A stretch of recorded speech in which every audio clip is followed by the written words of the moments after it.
Ya Allah, Ya Rahman, Ya Rahim, Ya Malik, Ya Kudus, Ya Salam, Ya Mu'min, Ya Muhaimin.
Itu Pak lulus loh saya Islam 3 itu loh.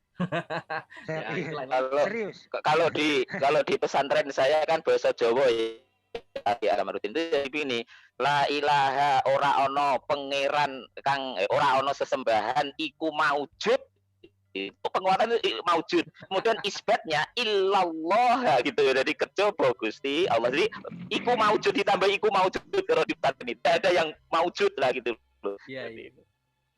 Itu benar itu kalau bahasa ya ya baik. Tapi tolonglah kalau bisa kita menyampaikan kepada orang awam tuh udah tuh. Iya.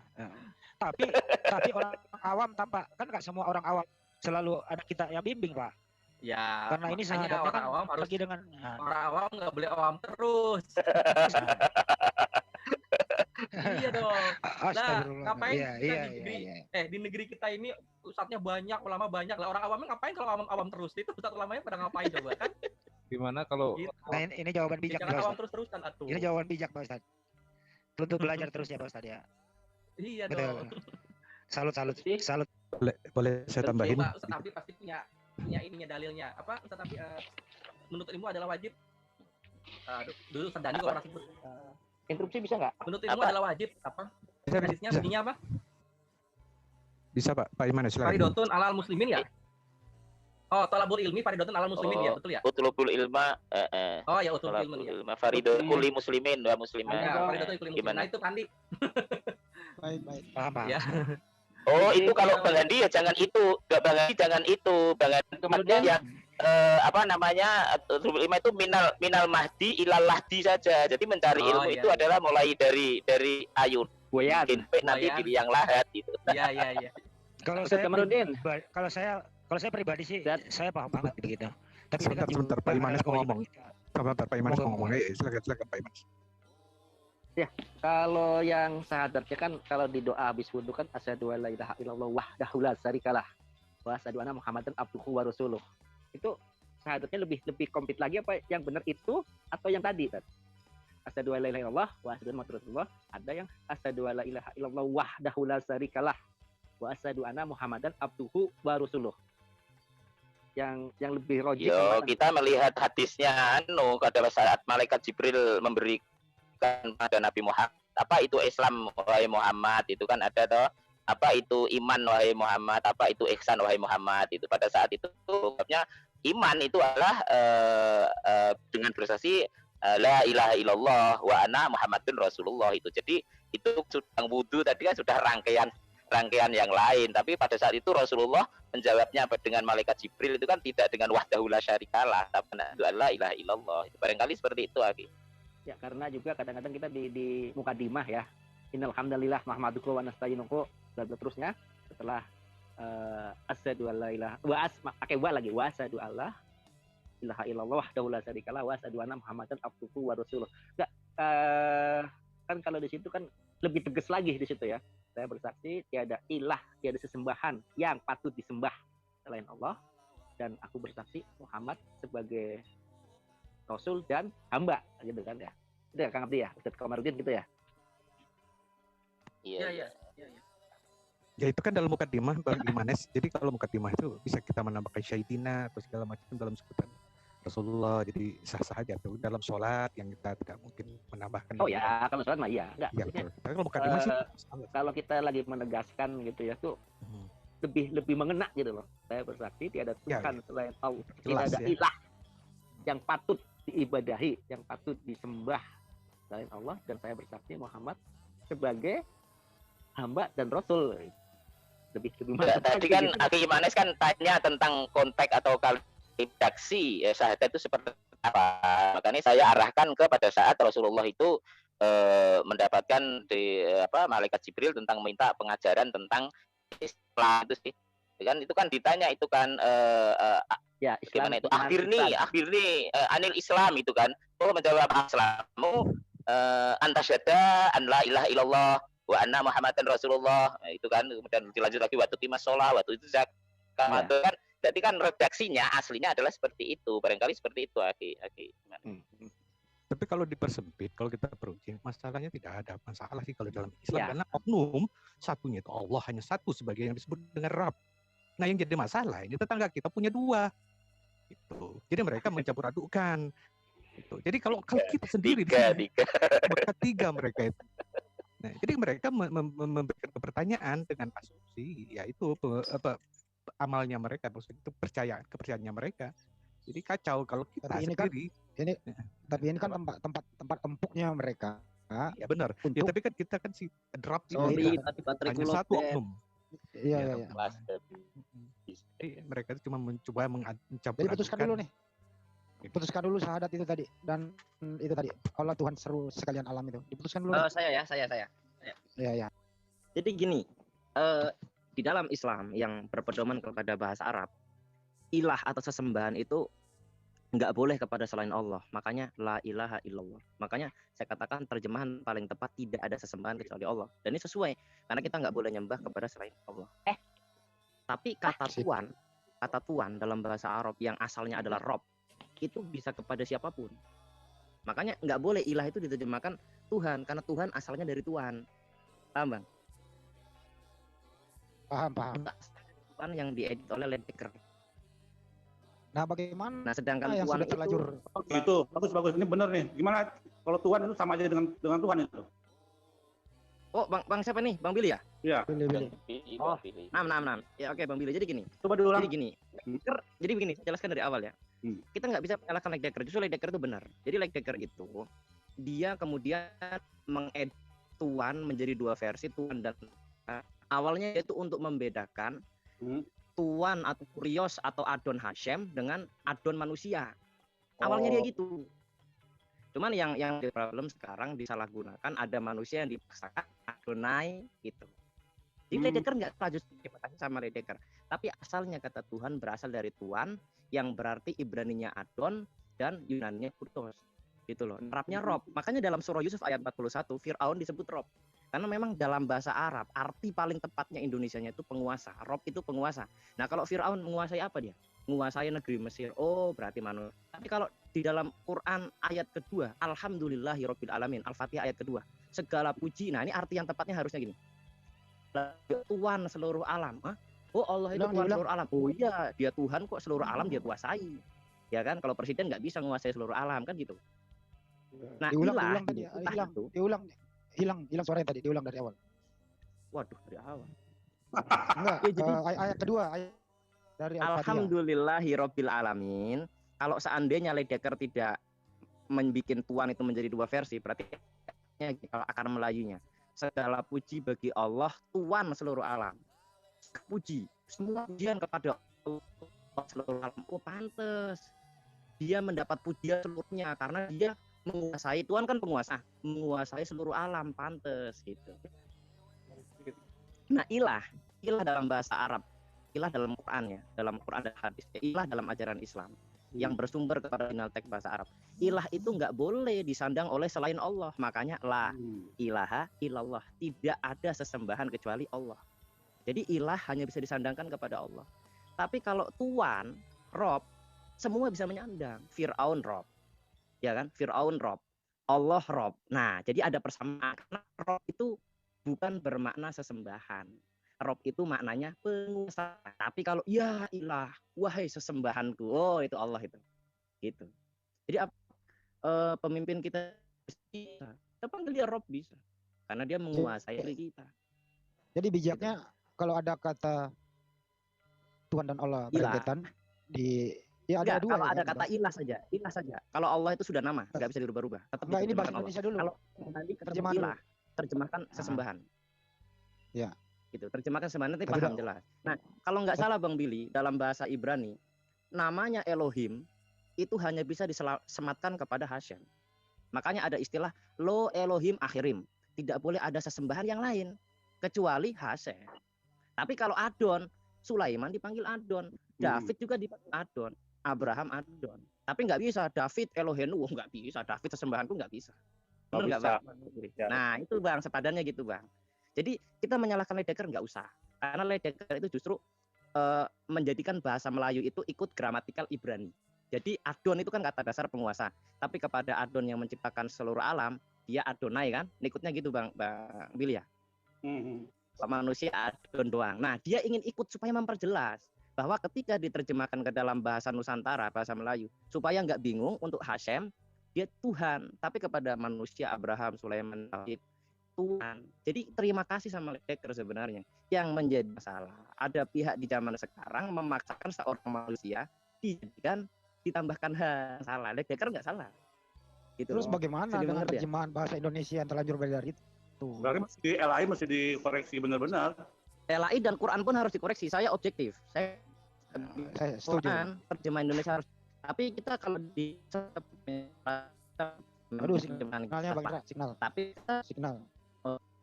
Jadi kalau kita misalkan terpojokkan, loh, kamu mengatakan kita terjemahan. Nah, Quranmu terjemahannya salah. Nah, jawabannya gimana? Jawabannya gini. Terjemahan, kami tidak menafikan bahwa terjemahan bisa error karena terjemahan itu perbuatan manusia. Tapi Allah atau Hashem nggak mungkin error. Oleh karenanya, karena kita tahu bahwa manusia lemah, maka Al-Quran itu diedarkan, Quran dan terjemahannya. Nggak ada terjemahan doang beredar, targum doang nggak ada gitu. Jawabnya gitu. Jadi sehingga orang yang tahu bahasa Arab bisa koreksi gitu. Kayak saya contoh, tahu bahasa Arab tetap bisa ngoreksi, apalagi Pak Abdi, apalagi Ustadz Tahta yang pondokan lebih bisa lagi mengkoreksi gitu loh Bang. Sama dengan Torah, nggak ada Torah itu beredar targum doang, nggak ada, tetap Torah bahasa asli dengan targum, jadi jelas. Gitu. Nah itu kayak itu saya dengan Ustadz Inta dalam hal ini itu seperti itu nama masakan Padang, dua sepakat, mantap. Ya. Jadi ini pun sih pahami lah, karena sebenarnya gampang. Maksudnya orang yang tahu bahasa Ibrani ketika diberikan keterangan bahasa Arab dia mudah memahami. Sama dengan orang yang tahu bahasa Arab dikasih pelajaran bahasa Ibrani mudah gitu loh. Ya, karena itu rumpun. Bahkan kalau kita analisa dari segi teologis, bahasa Semitik, Aram, Ibrani dan Arab itu bahasa yang paling bisa mendeteksi ketika sesembahan itu digandakan, cepat dideteksi. Yep. Tapi kalau bahasa selain itu agak susah. Tapi action kita dengan terlanjur terjemahan bahasa Indonesia seperti itu gimana? Belajar pun, makanya saya bilang kita objektif. Kalau terjemahan kita salah, kita harus protes. Ya, setuju. Karena kita nggak mau anak cucu kita tersesat. Nah itu, paham.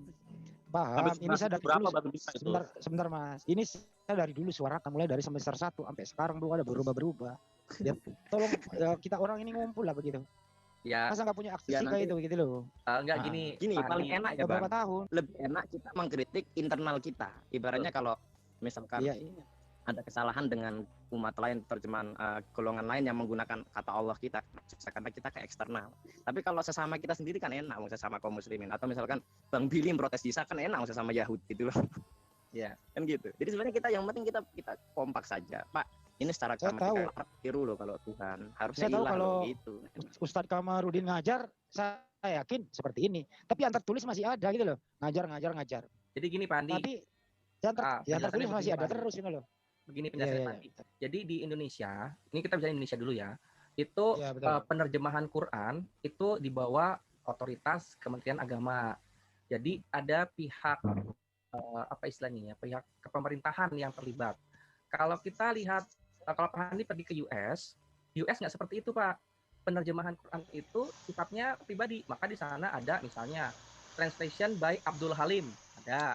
Kemudian ada translation by Abdullah Yusuf Ali, ada lagi translation by Marmaduke Pickthall, ada. Jadi penerjemahan Quran itu diterbitkan oleh pribadi, sehingga ada banyak versi penerjemahan Quran. Nah, biasanya seperti saya ya, ketika saya ketemu dengan ketika guru saya Ustadz Numan Ali kan itu ke Indonesia, saya ketemu dengan beliau, saya tanya, Ustadz, ada nggak terjemahan bahasa Inggris yang saya tanya? Terjemahan bahasa Inggris yang kira-kira bisa direkomendasikan, maka beliau rekomendasikan oleh Ustadz Abdul Halim. Jadi ada seorang penerjemah Quran bernama Abdul Halim. Itu beliau bilang itu lebih cukup bagus gitu penerjemahan. Walaupun beliau sendiri itu juga mengatakan bahwa saya sendiri dengan tim saya sedang membuat proyek penerjemahan Quran juga. Jadi beliau juga sedang membuat proyek untuk menerjemahkan Quran dari bahasa Arab ke bahasa Inggris gitu. Nah, jadi ada perbedaan keterlibatan pihak yang terlibat dalam penerjemahan Quran itu sendiri gitu loh Pak. Kalau di Indonesia karena kita di bawah otoritas pemerintahan, ya otomatis kalau kita mau tanda kutip mau menyajukan kritik atau masukan saran gitu ya kita harus langsung ke lembaga pemerintahan itu gitu. Beda dengan kalau kayak di US nggak perlu begitu. Pak Handi pergi ke US, Pak Handi belajar bahasa di sini sampai benar-benar kuat banget, pergi ke US bikin terjemahan bahasa Quran bahasa Inggris, terbitkan, nggak ada masalah gitu. Nanti ada beberapa versi yang nggak jadi masalah gitu Pak Handi. Tapi saya udah pernah Pak, sering itu saya ke Dirjen Bin Mas Islam langsung Pak, saya studi itu langsung ke sana waktu kita orangnya masih sekolah ya. Dia mengusulkan ini udah 15 tahun yang lalu kalau nggak salah. Ya, karena tapi masih dia nggak ada berubah. Karena kan minoritas Pak. Jadi kalau mayoritas tidak memandang itu sebagai isu, ya pasti tentunya tidak memandang itu sebagai isu. Contoh sekarang Ustadz Indra di sini memandang tadi penerjemahan itu perlu penerjemahan Quran kita perlu diperbaiki. Setuju? Saya setuju misalnya. Katakan misalnya Ustadz Abdi bilang setuju gitu. Lah 3 orang di sini. Yang lain bilang ya nggak apa-apa, pakai aja yang ada. Ya sudah, kita mau bilang apa gitu kan. Ujung-ujungnya adalah ya bagaimana mayoritas suara berkata kan begitu Pak Handi. Sistemnya. Ya beda sistemnya di Indonesia dengan di luar. Itu beda. Di US, di Inggris juga beda. Marmaduke Pickle itu Inggris, UK. Terjemahan orang Inggris UK. Kalau Abdul Halim sama Abdul Yusuf Ali itu kalau nggak salah di UK juga deh. Kalau Abdul Halim itu kalau nggak salah di US gitu. Beda-beda gitu Pak Handi. Apa dong? Ya. Tapi ya itu tadi sih sudah mendarah daging sih redaksi sahadat kita seperti itu. Belum saya screenshot, saya jelaskan bahwa Allah di dalam Al-Quran ketika ada selain Allah disebut ilah, maka Allah bentuknya penolakan, pengingkaran.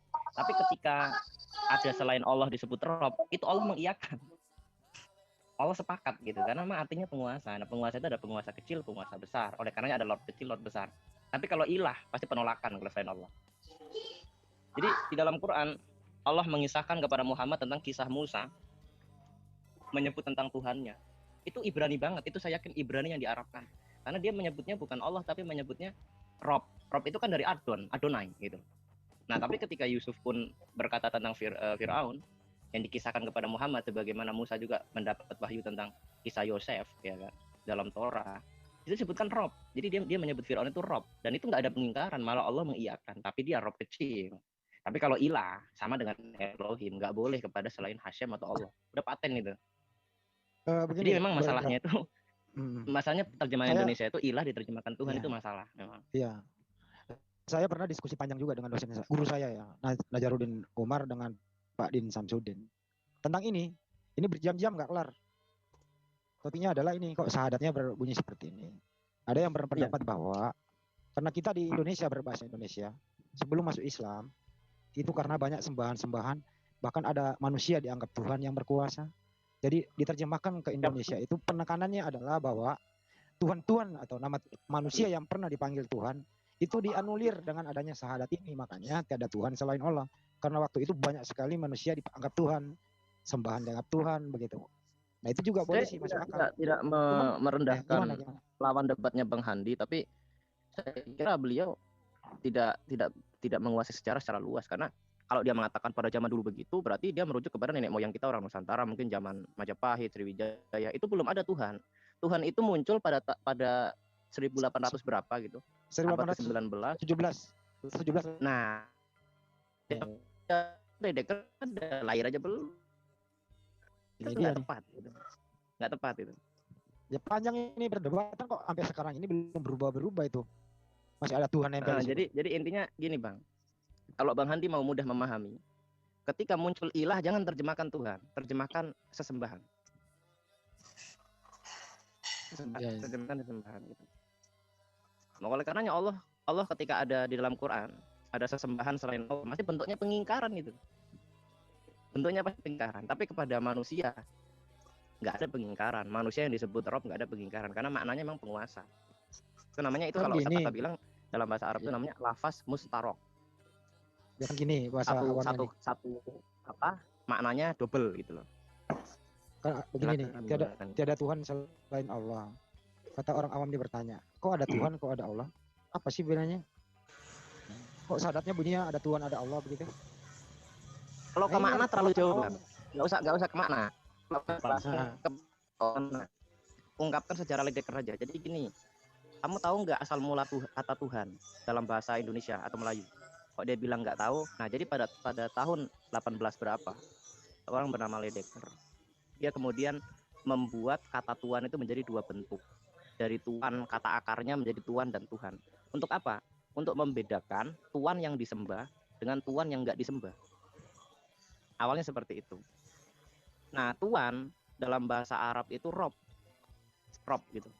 Nah, kalau Anda menginginkan syahadat itu artinya tidak ada Tuhan selain Allah, berarti terjemahan merubah teks asli. Berarti jadinya bukan la ilaha illallah, jadinya la robba illallah. Tidak bisa terjemahan mengalahkan bahasa asli. Terjemahan yang bahasa asli. Harusnya setuju itu. La ilaha illallah.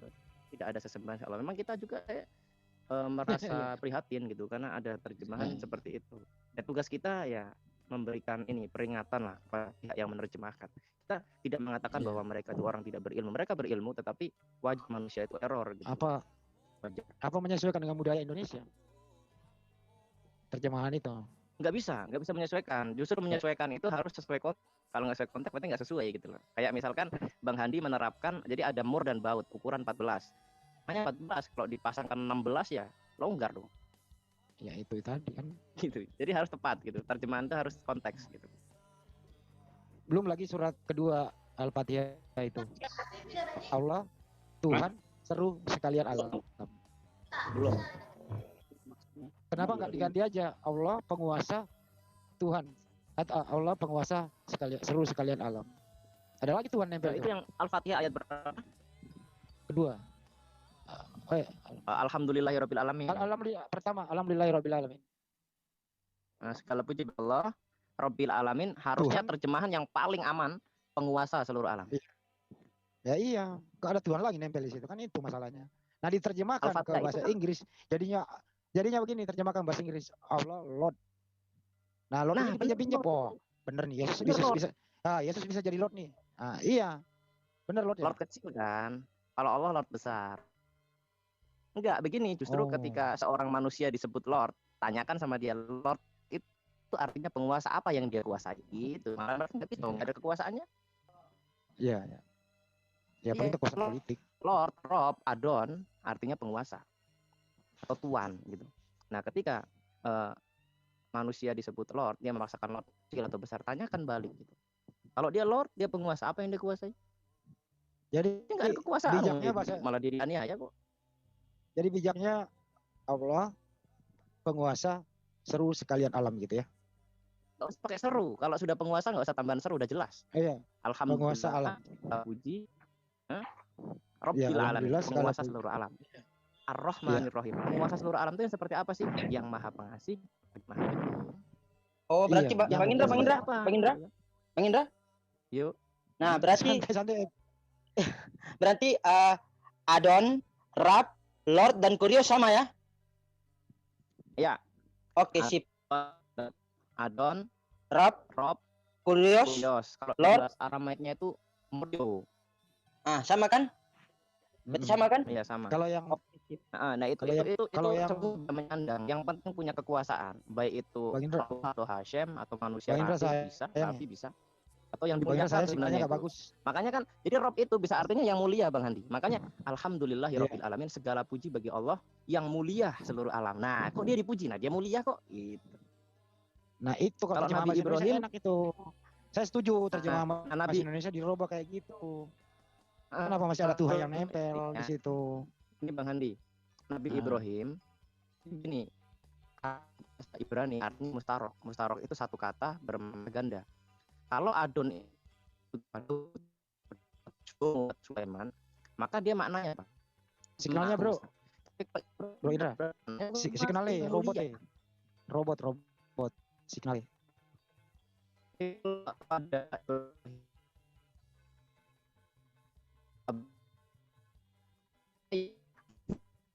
robot hilang malah.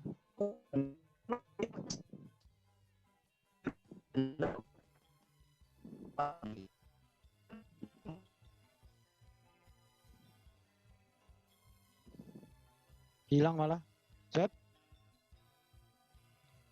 Swab. Siap. Saya hilang ya. Oh kirain saya. Ada aku. Tenang. Aku selalu ada. Untuk Bang Indra signalnya. Alhamdulillah. Dadah guys, bye. Sampai ketemu lagi di video selanjutnya. Bye bye.